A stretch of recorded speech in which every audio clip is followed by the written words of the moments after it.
Mga idol, update tayo sa impeachment trial ni Ma'am Sara Duterte, VP Sara Duterte. Dahil ito sa kanyang kaso na apat na kaso sa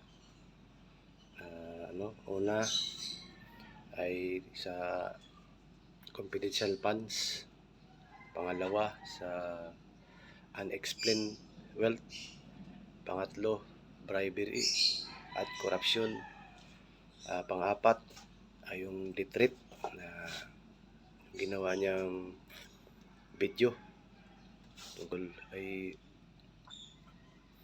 ang pinag-usapan ay yung inuna nila yung yung death at ang prosecution mga idol ay naglabas ng isang unang witness na si John Mark Calilog.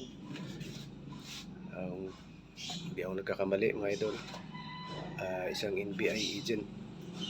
Nag-iimbestiga daw sa ginawang video ni Ma'am Sara Duterte, yung ating VP. Yan lang mga idol, tapos mamaya may ulit trial alas 2 kasi yata yan Lunes, Martes, Merkulis, hindi ako nagkakamali mga idol Yan lang mga idol, update lang tayo para alam natin. Thank you for watching.